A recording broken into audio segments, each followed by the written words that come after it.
niturangiza dusenga Imana idushoboze mu byo dukora kugira ngo ibyo dukora bizaduheshe kugira imirimo myiza mu bantu kuko gusengera umuntu ushonje agasohokana yanzara mu nda akamaro k'amasengesho yawe ntaco gakoze ariko uramutse ugiye gusenga Imana ngo iwehereze ibyo kurya hakaza umuntu ushonje ukamugaburira uramusengeye kuruta uwo musengera atamuhaye ibyo kurya.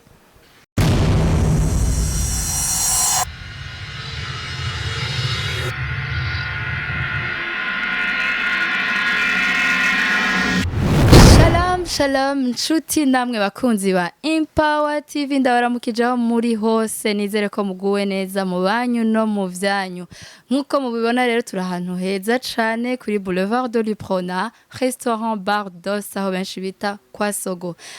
Tutaratangura ikiganiro cacu reka tubandanye tubashishikariza gukora subscribe, share na like. Uno musi rero tukaba dufise umutumire wacu Michel Evangeliste. Uno musi rero tukaba dushaka kuvuga ku kiganiro kijanye no gusenga guherekejwe n'imirimo myiza. Kaze. Murakoze cyane. Kaze muri Empower TV. Asante cyane. Ego, uno munsi nkuko wavyumvise turashaka kuvuga ku gusenga guherekejwe n'imirimo myiza.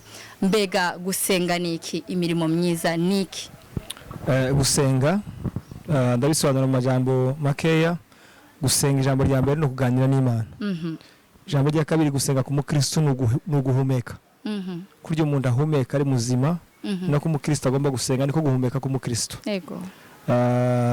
Ntango urugero buriya igihugu cy'u Burundi gifite umwambasaderi muri Tanzania kandi umwambasaderi ntabwo yicara hamagara mu Burundi kubijanye n'ibibazo byiwe yicara hamagara leta y'u Burundi kubijanye n'ibibazo by'abarundi aserukira muri Tanzania. Yego cyane. Nukuvuga ngo natwe turaba ambasaderi muri iyi si iyo twadusenga Imana to turi kuyeza raporo y'ibyo dukora mu isi to turi kubibira amaraporo yabo yadushinze gukora mu gihe tukira hamwe isi kandi kurya umuntu atogenda yirata ko ahumeka niko umuntu agomba kwirata ko asenga kubera ko gusenga n'ubuzima no guhumeka ku mukristo n'ubuzima majambo make niko nguko no gusenga dusabira abo Imana yaturungitse kwa hamwe. Yes. Mbega twebwe dusenga dusabira ibibazo byacu tukora amakosa nta makosa birimo niko no bivuga ariko igisubizo no bitangamo nuko ibibazo byacu deja Imana irabizi yavuze ngo ntimukiganye muzarye ki muzambariki ahubwo twebwe tuba turi iri muri twebwe izi byo twifuza izi nibidukwiriye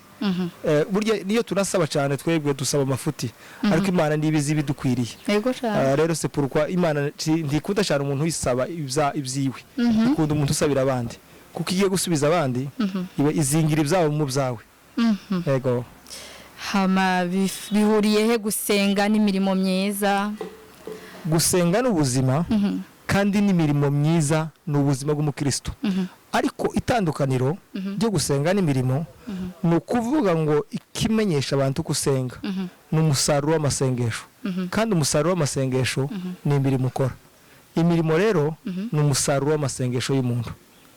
Kuko Yesu yageze azamuka ku musozi gusenga yavayo agakora imirimo. Eko.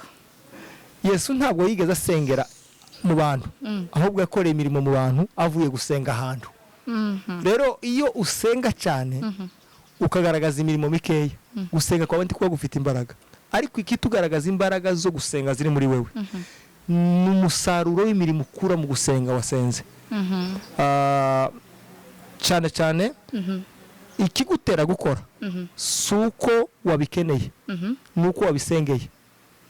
Nukuvuga ngo rero iyo wasenze gukora birizana gukora ni resultat z'amasengesho kuko amasengesho guforsa gukora. Iyo wasenze amasengesho kugira neza amasengesho kugwiza imirimo kuko imirimo niwo musaruro uva mu masengesho nizo resultat nizo sinye z'umuntu usenga n'imirimo. Mbega aho usenze ntukore imirimo myiza hari copfa ugafasha abantu mu bijyanye n'amasengesho? Reka nkubwire kino kintu ni urujijo ruri mu bantu. Abantu bumva ko gusenga ari cyo kigomba kuba prioritaire kurusha gukora. Cyane. Siko bimeze. Ahubwo twakagombye gutangura gukora tugasenga Imana tuyereka ibyo dukora. Kuko ntitugomba kuja gusenga ngo Imana itubwire ico dukora ahubwo tugomba gukora tukaja kwereka Imana ibyo dukora kuko Imana yahaye umuntu muri Edeni imuha Edeni imuha kuganira nawe imbona nkubona ariko mbere yuko imubwira ko bazozabonana umunsi ku wundi yabanje kumuhereza umurimo akora yego rero icyo tugomba gusenga Imana si ukuyisenga ngo iturinde umuruho ni ukuyisenga ngo iduheze umurimo utari nk'umuruho niturangiza dusenga Imana idushoboze mu byo dukora kugira ngo ibyo dukora bizaduheshe kugira imirimo myiza mu bantu kuko gusengera umuntu ushonje agasohokana yanzara mu nda akamaro k'amasengesho yawe ntaco gakoze ariko uramutse ugiye gusenga Imana ngo iwohereze ibyo kurya hakaza umuntu ushonje ukamugaburira uramusengeye kuruta uwo musengera atamuhaye ibyo kurya yego ko bwawe rero ineza iraruta gusenga ineza ntiruta gusenga ineza ni umusaruro uva mu gusenga yego hama mu gihe naho nosenga kuko hari abapagani vraiment bavuga ati jewe ngize neza ntuzumbaza ibyo gusenga mu gihe nokora neza sinsenge mbega sinzobihembegwa uzobihembegwa ariko ijambo nashatse kubwira abantu niringire nuko gusenga kuzira imirimo nako ni kimwe no kwizera kuzira imirimo hari ibintu tugomba gusaba Imana tudafite hakaba n'ibindi bintu tutosaba Imana kubera ko tubifite like hari igihe uje gusenga Imana ukayisaba ibyo kurya rero ibyo kurya si ibintu ugomba gusengera Imana ni ibintu ugomba gukorera aho ugasenga Imana ngo wagiye kubishakira ubibone yego abyo bishije rero abapagani bo ashobora gufasha umuntu umuntu arashobora kukwirukankira akaza akakubwira ngo mfite ikibazo cy'ibyo kurya ukamusengera tuvuga agatahana yazara yiwe ariko yagera ku mupagani ntamusengera akamuheza ibyo kurya urumva we hagati yawe n'ujya mupagani ntiyakuyinyisho ninde ubaye igisubizo cy'ujya mu nda mupagani ubaye igisubizo kuko yatanze igikenewe ku mubiri w'umuntu c'est pourquoi rero mu gihe dusenga tunakore tiduhata abantu amasengesho azira imirimo twabagezaho yego ariko rero hari n'abasenga ugasanga Imana yarabahaye n'impano ugasanga kugira uzoronkere n'umunyamasengesho n'ikibazo wagize ikibazo gikeneye amasengesho cette fois-ci kugira uzomuronke n'ikibazo nega cagiye nta neza ibiri kiraburamo subiramo mu kibazo warubajije hari igihe umuntu ashobora kugira ikibazo cette fois-ci ntigikeneye neza iri palpable ikeneye neza yo kumpa umwanya wawe ukansengera kuko uri umunyamasengesho ukwiye kunsengera mbega mugenda kurondeye nkakubura kubera umaze kuba umunyamasengesho ku rwego kanaka ico gihe ntuba simba mbuzi neza muri wewe okay ndagusubiza neza cyane umve rero umuntu arashobora kuzana ikibazo gikeneye inyishu udakogwaho cyangwa akakuzanira ikibazo gikeneye inyishu ikogwaho umuntu yakuzanira ikibazo ko ashonje afite ubukene akeneye amafaranga y'inzu akeneye inzu ubwayo akeneye umuduga ufite uwo muhereza ariko hari ibibazo bitaboneka bitagaragara bisaba inyishu itagaragara hari ibintu bitatu umuntu yo guhereza bidasaba ko gusengera umuntu ndiye gusaba ibyo kugira ngo umusengere nukuvunika oya nukuri siko umuntu agusaba ibyo kurya ngo arashonje ugapfuka mugasenga ahubwo uwo gusengerwa wowe ikintu gusa umuntu yo gusaba ugasenga ni ibintu bitatu umuntu akubwiye kuko yakoze icaha akeneye kw'Imana yongera kumugirira ubuntu wopfuka mukamusengera akagira umutima wihana cyo ni kimwe umuntu akubwiye kuko yakoroganye n'umwuka wera wo musabira Imana gusura kandi gusura kumuhuza n'umwuka wera akabwira ati Imana wongera umwuka wera uno muntu kuko yabyifujije umuntu akubwiye ko yakamukiwe n'urukundo wo musengera Imana igasubika muzuza urukundo umuntu akubwiye kuko yakamukiwe no gutanga imbabazi uwo musengera Imana ikamuheza gutanga imbabazi. Umuntu akubwiye kuko akeneye amahoro mu mutima wiwe, yabuze amahoro, afite byose mu rugo, akazashika mu rugo akabura hakwiza umutwe kandi afite inzu, afite urupango, yabuze amahoro. Ibyo nta umuntu ugira amahoro mu mfuko y'ipataro. Amahoro gusa tuyakura ku Mana, upfuka mugasenga Imana ikamuheza amahoro. Yanagwaje ingwara. Ni ukuvuga ngo hari ibyo dusengera bitangwa n'Imana, hakaba n'ibyo dusengera ibitangwa n'Imana birasengerwa, naho ibitangwa n'abantu biratangwa. Ego, urakoze cyane. Hari ibitangwa n'Imana n'ibitangwa n'abantu. Ego, hari ibintu Imana itotanga. Bikure yayo bigomba gutanga abantu bari ku isi. Hakaba n'ibindi umuntu atotanga bitangwa n'Imana. Nibyo tugomba gusengera rero. Amahoro, umwuka wera, imbabazi, ingwara n'ibindi. Ariko ikintu cyitwa umuntu wowe ushoboye gukora, tugomba kugisengera. Ugomba kugitanga. Ego, kuko ntiwoza ngumbwire ngo nambaye ubusa mfite ivarisi yuzuye amazu ngo mfukame ngo mu ijuru harava amahuzo. Oya, ntibinasaba ko nsura gupfukama ngo senge. Kuko ibyo ngibyo nije ubifite. Ngomba guhita mbitora nkabitanga, nta mpamvu zo kwirwa mfukama ngo nirwo nderanje Imana. Ego. Ahubwo urya mbihaye ni ugomba gupfukama agashima Imana kuko abironse. Agashima. Ego. Ya, birumvikana cyane. Asante sana. Hasigaye hari confusion aho usanga kenshi abasenga sibo bakora imirimo myiza. Abantu benshi bafashe imfuvyi ibiki kenshi ugasanga bikorwa n'abapagani. Ugasanga abakristo bafise uruhare ruto mu bintu biriko birafasha isi kuri ubu. Yes. Mbega nihe message ushobora gushikiriza abakristo bitwa ngo barasenga ariko bafise ubukehwa bw'imirimo myiza muri bo? Ubiri jambo ry'Imana riva mu ijuru, umuntu azatungwa n'imirimo yiwe. Turuzi mu ijuru. Tuzojana n'imirimo yacu. Rero tuzoyisangayo. Iyo ukoze ikintu cyandikwa mu ijuru tuzosanga imirimo mu ijuru. Ica kabiri, ijuru ntituzoribona kubera kuko twakoze cyane. Ntituzoribona kubera kuko twizeye cyane. Tuzoyibona kubera urukundo rw'Imana n'ubuntu bwayo. Ariko nitugera mu ijuru, ufite kwizera gusa Kristo wenyine, uzohabwa ubugingo buhoraho.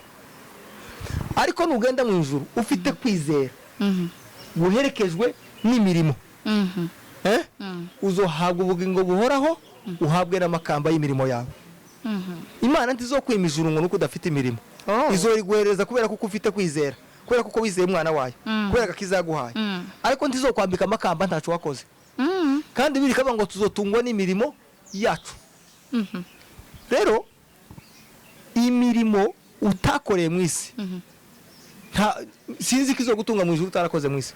Dede dufite predication mbi cyane ibwira abantu ko gutinda mu masengesho ariko guhura n'Imana. Kandi Bibiliya iravuga ngo musenga ubudahumeka. Ni ukuvuga ngo utagiye ku ikanisa wosengera mu kazi wagiye gushakira ubuzima cyane gose. Siko rero tureke gutinda mu masengesho, dutinde mu masengesho turi mu mirimo. Iyo ugiye mu murimo ntukibwire ko utandukanye no gusenga. Oya ye. Ija gukora ujane no gusenga. Nuja no gusenga ujane ibitekerezo zo gukora. Kugira ngo nuva gukora biguheshe kugira ubufasha. Pawulo yagazeje mu ivuga butumwa agasuka agafata ni periode yo kwicara akaboha amahema kugira ngo nagera ku muntu ushonje amubwire ngo mbere yuko nkubwira Yesu Kristo wafuye akazuka banza urye uhage. No Pawulo yamara kugaburira wa muntu amukuye muri restaurant akamubwira ngo numenya Yesu Kristo, muri Yesu ni muzomenya uriwe biguheshe akubwira ico ukora. Numara kubona ico ukora ni muzokura ico uzoza ugenda uzongera kugira inzana nkiyo ufite. Wa muntu akamwumva kubera kuko yabanjije kumukura mu kibazo yarafite. Yego. Turi kumwe? Rero si byiza ko abakristo biki gihe aritwe tugomba kugaragaraho ubukene mu isi. Kuko Imana yaremye ibintu byose ku isi itabiremeye abantu. Yabiremeye abayizera. Rero birababaje mu gihe usanga abatizera ari bo bakize. Ora bizera ari bo bakenya. Uzi impamvu abatizera bamenye ibanga ryo gukora. Abizera biyibanga ryo gukora babiharira abatizera ngo barangize basigara ku ijambo ryo gusenga rizira ibikorwa. None tugerageje kubiraba kenshi nk'uko bivuze nukuri twese turakijijwe kandi turabibona no mu buzima busanzwe abizera kenshi usanga ata mikoro menshi bagira cyane. Ariko rero mbega bareka kugira neza kubera ata mikoro canke hari n'ababigira kubera nyene kutabimenya bakitaho gusenga ntibiteyo gufasha abantu biterwa nuko umuntu yabwiwe agakiza abantu benshi bahaye gusenga umwanya muremure kurusha gukora tubona abazungu gweze urugero rw'abazungu abazungu batuzaniye ubutumwa ubutumwa batuzaniye abasedwa abaswede ndavugira akaroro nkiri wacu batuzaniye système yitwa ngo ni 3cc 3cc ni c'est français batuzaniye icyo bita commerce colonisation na christianisme eko noneho batuzanira Kristo ntibamutubwira uko bamuzi bo baratubwira ngo twice kubera commerce bari badushakamo inyungu na colonisation icyo bisobanura christianisme batuzaniye Kristo uko batamufasha abari kwa mudusigira colonisation baratubwira ngo twice uko abo twari turi tubebo tuza tujya nkabo tuzuke mu gitondo tunywa icyayi bakinywa mu gitondo dufata imico yabo tubebo bature hanze ariko bafite abantu basa nabo muri Afrika niyo colonisation no kwica umuntu ukamurema mwo wewe ukagira undi muntu musa handi hantu kujya bagukolonije commerce baratubwira ngo nudatanga ikigira 10 tuzohabwa umugisha